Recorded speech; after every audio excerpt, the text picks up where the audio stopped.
Hey everybody, so this is a interesting little repair project I had the other day at the shop.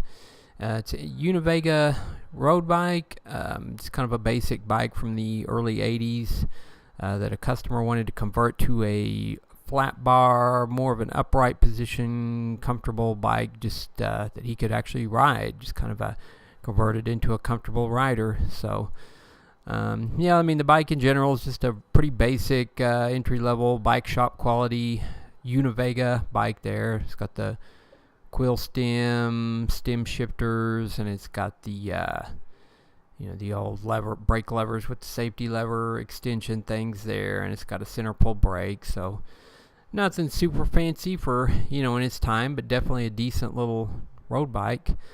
Anyways. It's got 27-inch wheels there, so the basic rat trap pedals, double,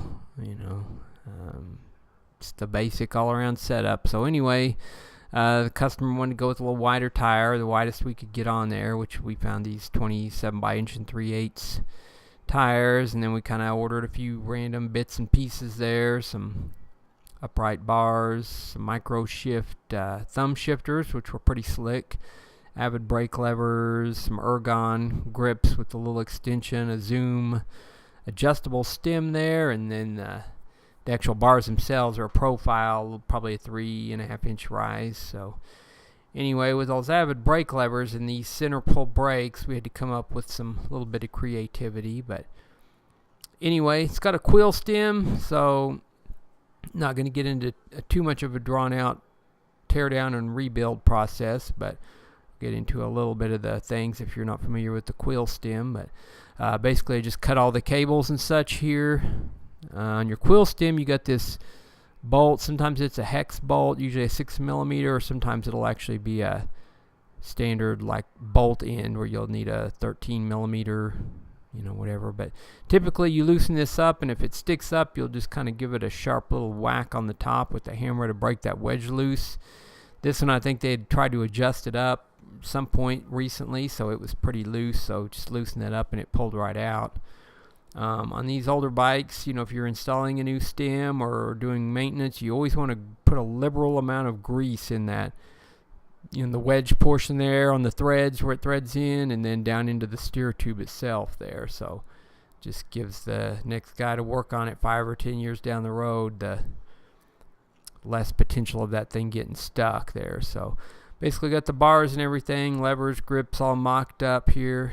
So the levers, they're actually designed for a V-brake, so that point from where they pivot to where the cable end goes in is an increased distance. So it's designed for linear pull or V-brake. So my challenge was if they were going to work well with this center pull. So what you want to shoot for is to get that little pointy section there as tight as you can get it, so the little straddle carrier down as low as you can. So I used a cool stop brake pad that had a long threaded shaft, so I was able to add an extra spacer in there and get the bottom 2 tabs that hold the brake pads out as far as I could, and that increased my angle there, which gave me a little more mechanical advantage, which matched the lever pull ratio of those V-brake brake levers. So all in all, it actually felt pretty dang good once I got it all set up. So yeah, I just used some spacers for the little V, to get the pads spread out. There's a friction and a indexed position on these shifters, so put it in the friction since we were going to use all the original derailleurs and all those components. So it's nice to, if you wanted to ever upgrade to an 8-speed index system, he'd have that ability. So it's got the little cable guides down at the bottom there. I used the plastic guide tube or Teflon tube, or I'm not sure what the actual material is. I always assumed it was Teflon, but that little plastic guide tube where the cable rubbed against the metal cable guide there, and then used just standard 4mm compressionless shift housing.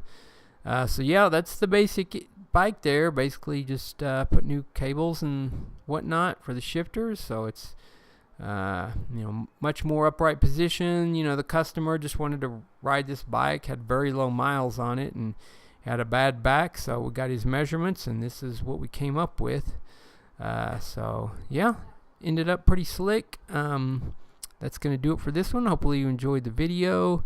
If you have any questions, comments, put them down in the section there. I always reply. So anyways, yeah, thanks for watching.